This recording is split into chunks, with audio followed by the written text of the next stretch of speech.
The story of my mother's family, the Darsts, starts in the 18th century with a man by the name of Johann Paul Durst, born in Pfildersheim, Germany on April 4th, 1773, on a ship named the Dove. His grandson, John Paul Darst, was a well-known architect in St. Louis, Missouri, and is perhaps best known for his involvement with the construction of the old St. Louis Cathedral in 1830. As the carpenter and contractor. The cathedral was one of the few historical buildings left standing in the nearby area after the construction of the St. Louis Arch. The Darst family and all of its close relative families are full of architects who helped build this country. The blood nephew of John Paul Darst's wife, Margaret Mitchell, whose own name was Robert Summerhill Mitchell, was one of the architects of the old St. Louis Country Courthouse, which was where the famous Dred Scott case was held. My great-great-grandfather, Thomas Standish, who was related to Miles Standish, one of the founders of the Plymouth Colony and the Mayflower Passenger, had a brother named Austin Standish, who was a colonel for the Confederate Army during the Civil War. He was involved in one of the last Confederate victories during the war at the Battle of Portillo's Ranch, a very minor battle. His involvement in the war dealt with how he was partially responsible for a decrease in Confederate supplies after he reported to the higher-up officers that the war appeared to be inevitably lost on their end. Another one of my ancestors, Joseph M. Darst, was probably one of the more political members of my family. He was born in 1889 and went to St. Louis University. He was involved in multiple mayoral campaigns until he was appointed as the Director of Public Welfare. In this office, Joseph was responsible for the construction of the Malcolm Bliss Psychopathic, Homer G. Phillips, and State Training School hospitals. He later ran for the Board of Aldermen, a position that Joseph unfortunately lost. In 1949, he was elected as mayor of St. Louis by a wide margin of 18,000 votes. He was a very popular choice for mayor because of his extensive involvement with the development and improvement of public housing.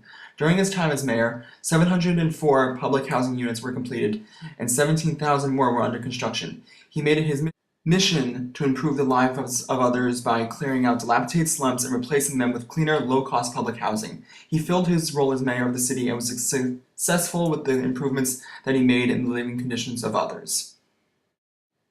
On my grandmother's side of the family, that is to say, my mother's mother, there exists another family by the name of Gissy. One man, Dr. Carl Gissy, was born in 1900 and went to St. Louis University Medical School, where he trained to become an eye doctor and spent time researching attached retinas and cataracts. He later studied abroad at the University of Vienna, since he spoke both English and German fluently. At one point in his career, while he was spending time in Vienna, he received a call from Eamon de Valera, the president of Ireland, regarding a possible corrective eye surgery, and believed that Gissy would be the best man for the job, seeing as he was one of the leading experts in the expanding field of ophthalmology. Dr. Gissy did not accept this offer, and instead chose to focus on the public good. He returned to St. Louis with his training and put it to use by offering corrective eye surgery for all the Jesuits at St. Louis University. He charged them absolutely nothing for his services. To continue this charitable work, his wife Verena worked at St. Joseph's Institute for the Deaf, where she raised money and ran events including massive week-long carnivals for deaf youth. She eventually won the Papal Medal for outstanding community work and was the only woman at the time to receive such a distinction. Again, on the same side of my family belonged another man named James Darst, who was my great-great-grandfather and a member of the Laclede Rangers. This squad of about 150 men was tasked with clearing out New Mexico of enemy soldiers during the Mexican-American War. By the end of this war, they spent some time marching through the northern areas of Mexico until they finally returned by foot to St. Louis. James Darst served his country as part of an elite military force that established and maintained the southern border of the U.S. His service, though small, is certainly not forgotten. My great-grandmother's family, the Finns, faced the cholera epidemic that began in the late 1840s and carried on to later decades. One of these family members, John Finn, was probably best remembered for his role in leading a crew that was tasked with burying the dead during this epidemic.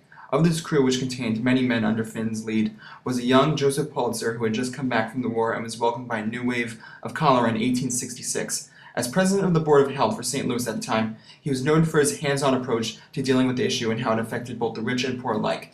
It should be known that Finn was not a stranger to hardship, as he had immigrated to the U.S. at the age of 17 after his father died, but was quickly able to establish himself as a major stock buyer in the Washington market of New York. Not bad for a young Irish immigrant. He was also well noted for his charitable donations to the St. Vincent de Paul Society, an international charity organization that helps the poor and needy. He was recognized by the city of St. Louis for his contributions to the public health and awarded with a silver tea set as a token of their gratitude. He later gave this tea set to his nephew, also named John Finn, who was remembered as a World War II Medal of Honor recipient. This Finn was born in 1909 and enlisted into the U.S. Navy just before his 17th birthday. With only a middle school education, John Finn was able to climb the ladder to the rank of aviation ordnanceman and eventually to chief petty officer. By 1941, he was stationed at Kaneohe Bay in Hawaii and was quickly on the site of Pearl Harbor bombing. During the attack, he mounted a .50 caliber machine gun and held his station for 15 minutes out in the open and managed to survive 21 wounds from bullets and shrapnel. In 1944, he was awarded the Medal of Honor on board the USS Enterprise for his extraordinary heroism. He finally retired in 1956 after 30 years of service at the rank of lieutenant. Finn put his life at risk for the service of his country during a time when such service was most needed. This example of complete disregard for the preservation of his own life shows the level of dedication that Finn had towards putting the lives of his fellow soldiers above his own, and for this reason he is clearly a devoted American citizen.